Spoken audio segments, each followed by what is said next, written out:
Well, did someone here make stuffed animals? I saw mounts lying around. I don't know, what do you mean by mounts? You mean Mr. Fabron, the taxidermist? No, he mostly just did drugs. Anything else? That's it. That's the end. That is all of that. I found creepy mannequins.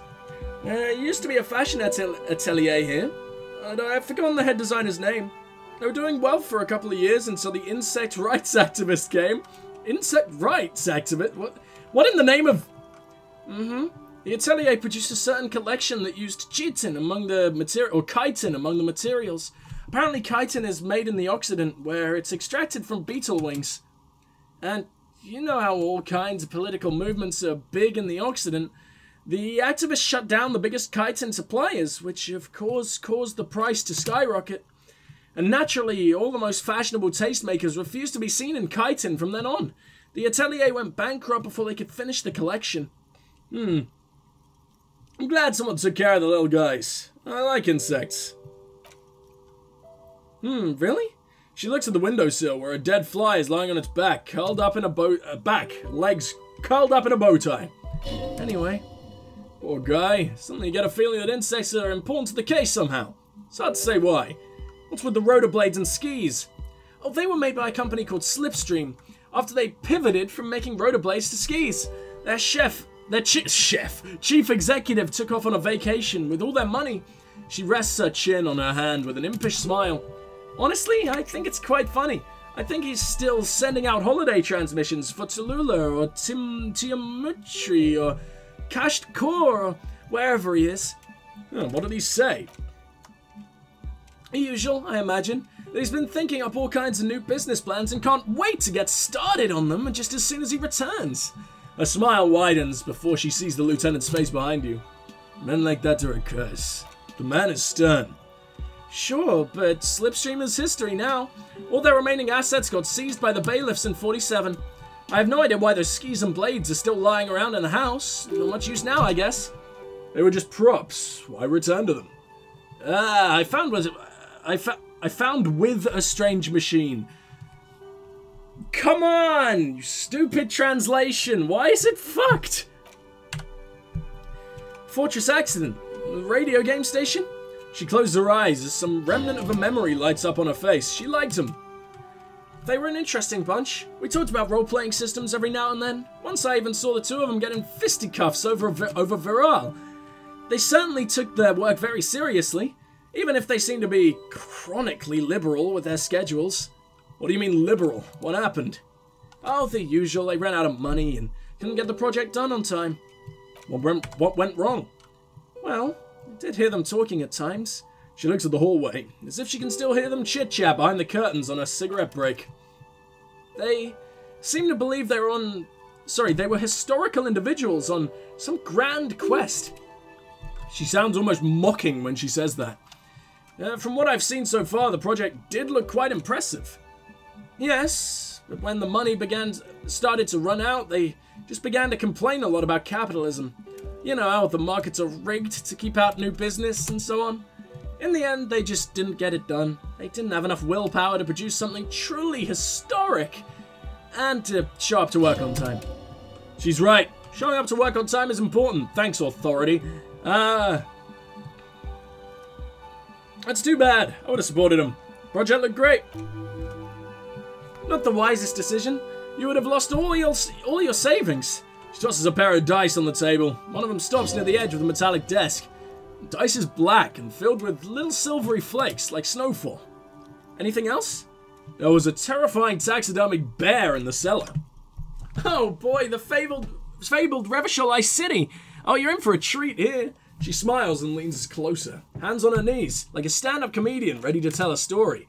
The place was owned by two guys who had some rather innovative ideas about marketing. The bear was one of them. Now ask me about their other ideas. Indeed, what were the other ideas? Alright, what about the other ideas? There was really just one, and it involved picking out the prettiest girls in the neighborhood and paying them 20 cents per hour to man the booth. And by man the booth, I mean slump behind the counter with a face that could maim you if you ever dared disturb their bored magazine browsing. She leans back, disapproving. Sounds like she really didn't like those girls.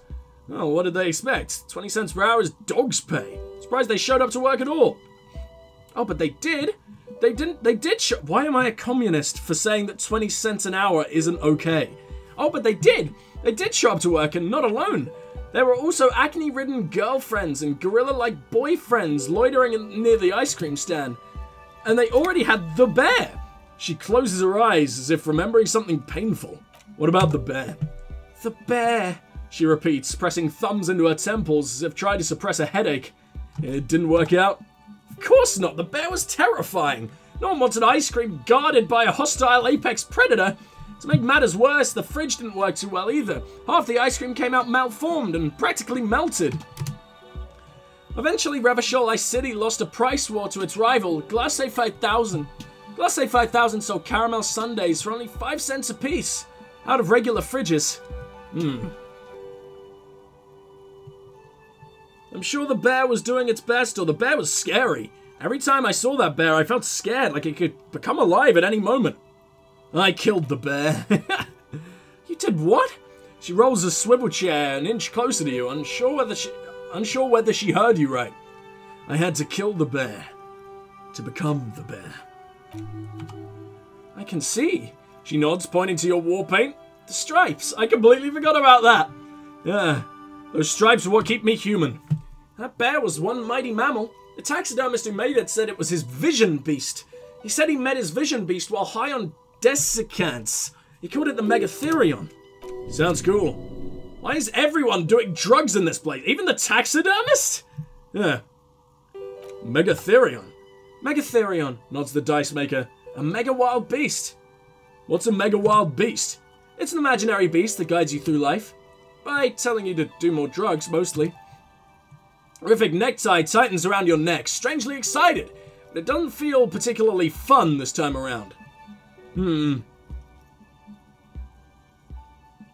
Not now, you beast! Should I do that? I don't know. I don't want it to kill me.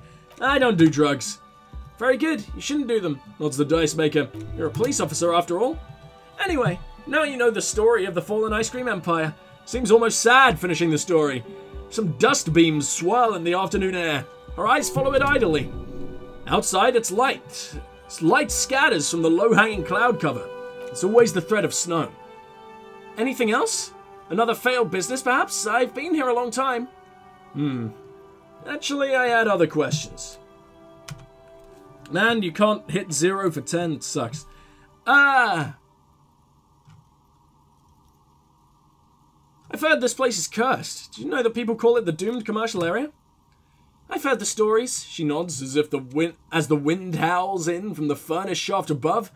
But I don't think those stories are true. Wait, so how do you explain what happened to all those companies then? It's just capitalism, she shrugs. We only hear about the tales of success, so it's often surprising to realize how many ventures actually fail. Plaisance is the one who sent me. She's convinced the place is swarming with malicious energies. Plaisance? The bookshop lady? She raises her brows. I've heard that her business is doing rather well.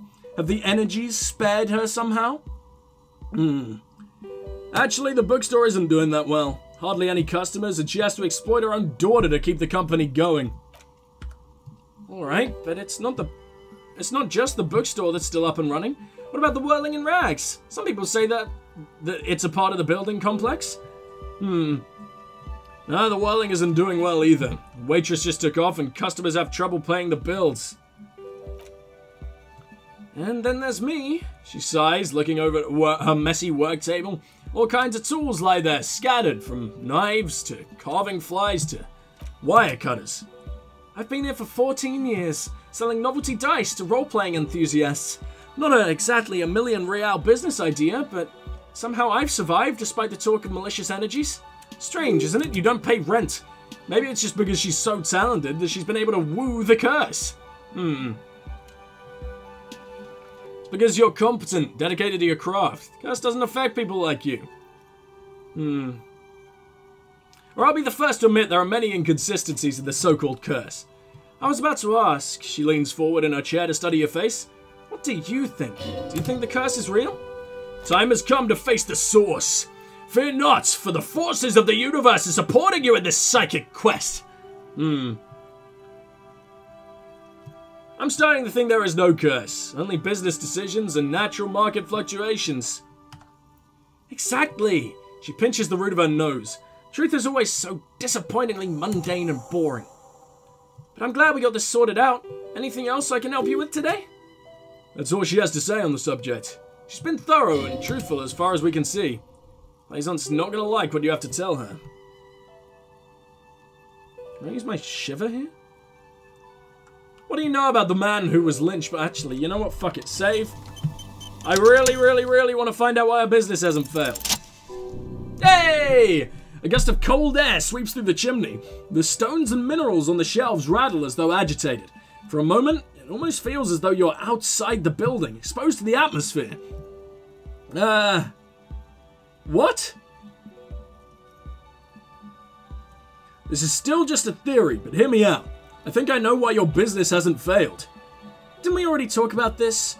She asks as the wind continues to seep in through the cracks in the old chimney. Because you're not in the same building as the others. This isn't technically the Doom commercial area.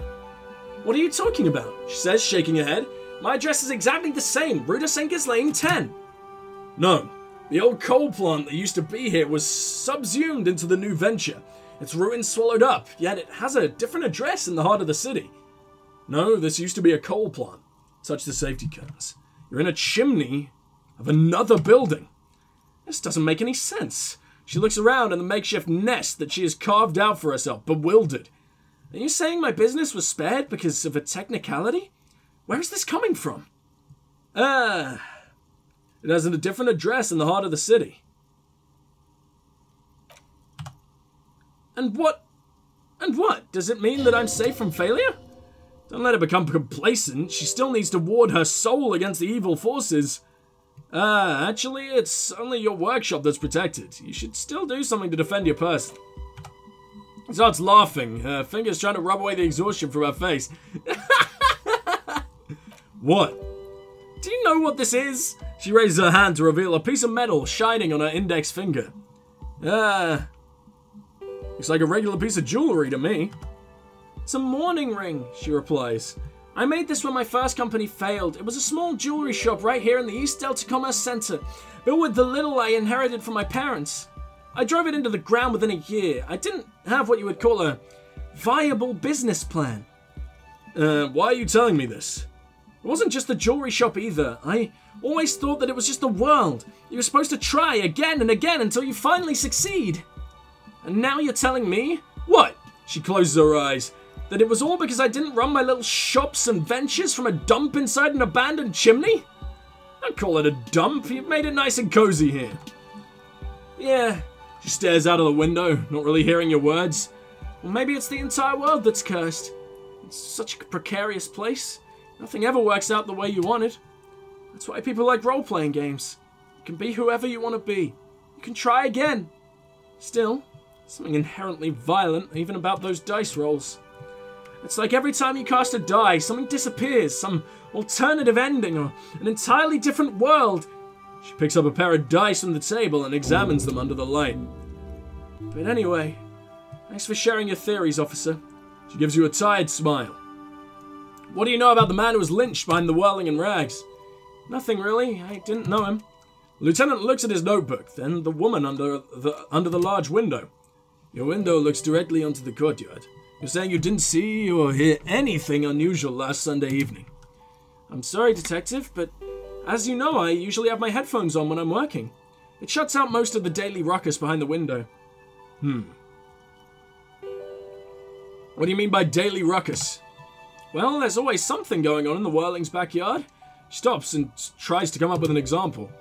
During daytime, there are usually those kids, and lately I've been seeing a lot of drunk workers hanging about. Must be because of the strike. He's heard of the murder, but did not see it, sire.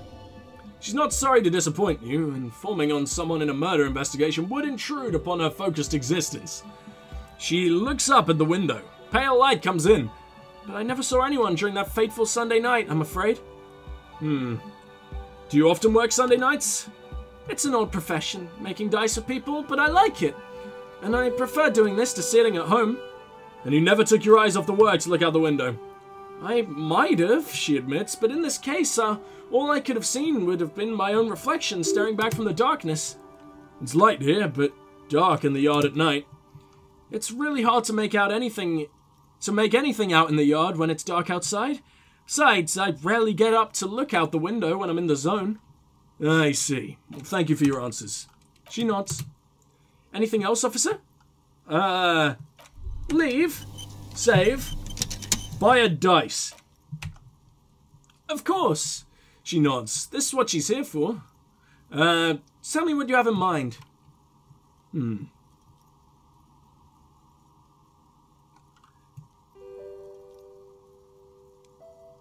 What kind of die do you think fits my personality?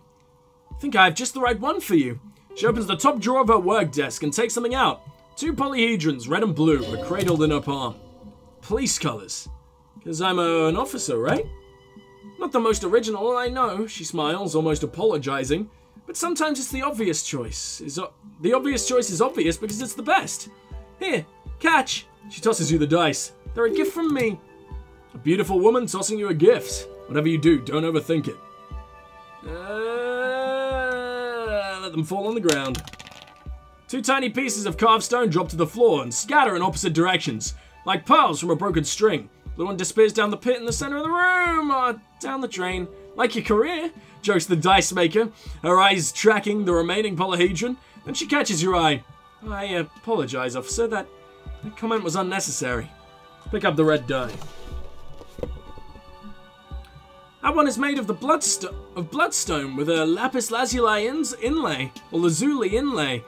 The other one was the inverse. They were a set, you see, but now the set is broken. It's a shame.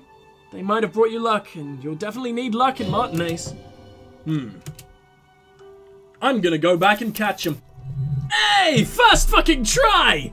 Mr. Smooth Moves! You snatch the dice out of the air with one hand like you're in a movie. Wink. What are the odds? Dice Maker winks back at you. Blah, blah, blah, blah, blah, blah, blah, blah, blah. I believe these are your lucky charm, officer. She winked back at you. Oh, can you believe it? You truly are Mr. Smooth Moves. You'll definitely need luck in Martinez. She closed her drawer. Was there anything else? Well, do they do anything? I can sell them, but I don't want to. I like that they're called sirens. That's cool. Handwritten note from the fridge. Note is written with a blue pencil on a piece of lined office paper. Kitchen magnets have left spots on the surface. Does it say anything interesting? A lieutenant leans closer to read the crumpled note over your shoulder. This is a tangential at best, but the lieutenant's detective instinct is still active. Read it.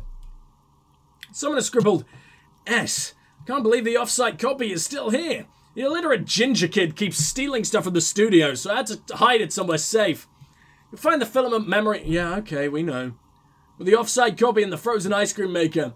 Please take it home ASAP, it's important. I'd do it myself if I lived in a civilized place with a freezer. Take care, Sulislav. Wonder who wrote that note. Looks like someone from the radio game company upstairs. I'm a little surprised they just left their property lying here. Maybe they had to leave in a hurry. That's a plausible hypothesis. Well, we know all of these, so the rest doesn't really matter. Guide to Cockatoos. Have I not read this yet? Well, unfortunately, that seems to be all we can do up here. It's a real shame. I enjoyed talking to her. She was fun. I don't exactly want to go and return to Pleasance because I have no idea what I want to tell her, and also, I've actually already run out of fucking time for today's session. Jesus Christ, I'm so fucking busy around Christmas. But we will return. I believe tomorrow is going to be the first, day I can fully return to my lovely, lovely recording schedule, and I'm very excited for that because I have missed you guys oh so fucking very much. Let's, should I return to Pleasance first? Man. We got back downstairs to the main fucking place almost immediately. It feels like we've been exploring for ages. I've explored for several hours real time, right? Probably not that long, maybe nearly 2 hours. Jesus. You're alive and well. Don't keep me waiting now. What's in there? In that dark sarcophagus. The dark sarcophagus. Yes, how was it? Tell her how ghastly it was. You know what she wants to hear. It was a charnel house of failed business enterprises, leeching life energy from this bookstore. I knew it! A tremor runs through her. Oh, such horror horrors that have been thrust upon us! She shakes her head. But what else did you find? Did anything survive? No, of course not. Have you located the entity? I talked to the entity you told me about. Her name is Nea, and she's a novelty dice maker. Novelty dice maker? Her eyes widen. Well, spit it out! She needs some... Why does she need the dice? For some kind of sorcery? Sometimes they use the ankle bones of sheep. She's not a sorceress or some malicious entity. She's a businesswoman like you. Oh no, Mom, I've felt Aurora. She's not the one to be to blame for this curse?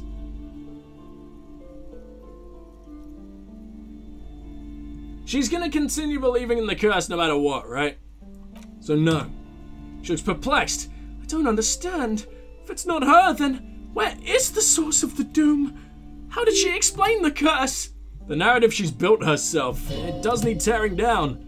Just don't say you don't have any answer yet. The uncertainty is killing her. That's a hell with it. Perchance you ought to just lie, sire. You've come this far. You know how to end it. There is an entity behind the entity. What do you mean? She says it's just capitalism. Bankruptcy is a quirk of our economic system. Well, the source is in the taxidermist shop. He became involved with arts darker than taxidermy, and he brought the void spirits down upon this place. So no,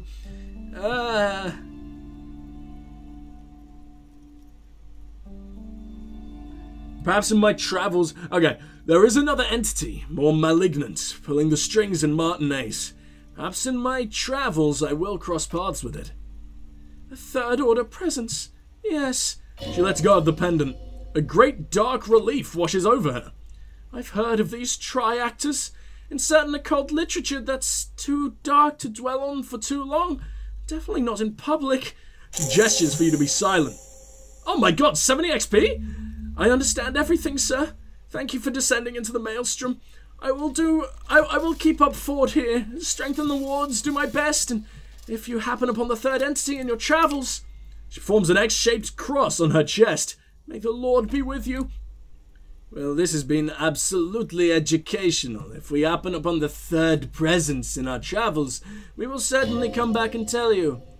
Yes, the venture continues. In other waters, darker waters. He turns to you. Should we get out of here? For the vortex collapses. The shop around you feels ancient suddenly. The damp and saturated... What? Ancient suddenly. Damp and saturated by the coastal air. The books are rotting. A great cold lives here. And there, too, 1,200 meters away on the urban coast, the dark shape of a church is reflected on the water. Calling. A church, huh? Oops, I didn't mean to do that. Okay. It seems like there's a church that we should probably visit. Also, I believe we need to unlock a thing for another thing, right? Another thing. I wonder if any of this is important. All red checks fail! Oh, Christ. I think at the moment I would prefer to just level up a skill and get any thoughts, because I don't trust the thoughts sometimes, and Precarious World sounds like something that might have a lot of negatives to it as well. Show my rhetoric? Enjoy rigorous intellectual discourse. Fantastic. Art of Persuasion, I mean... Art of Persuasion is a pretty good thing. Maybe upgrade my encyclopedia a little? Yeah, fuck it. Let's upgrade my encyclopedia. I like being a genius. Where the fuck do we go from here, though? We got a lot to do.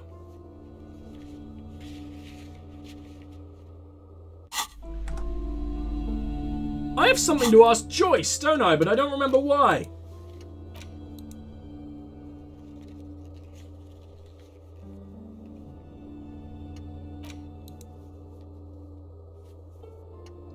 Oh yeah, and we need to talk to there's so much we gotta do!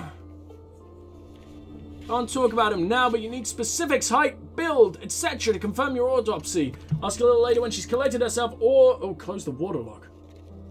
On Wednesday, that's time sensitive. Okay. Like how sing karaoke is still one of my most important ones. Open apartment door for Everett.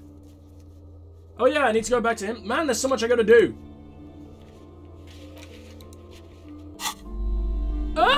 Okay, well that is where I'm gonna have to leave things for today, guys. I know it was a really short session. I'm very, very sorry about that.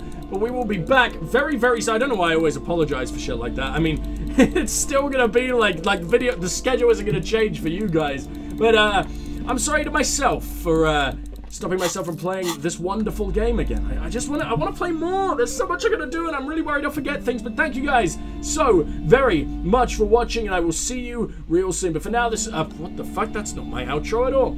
Please do like, subscribe, share, comment, all that amazing stuff. It really does help out both me and the channel, and I will see you in the next one. But for now, this is Strike signing off. Goodbye!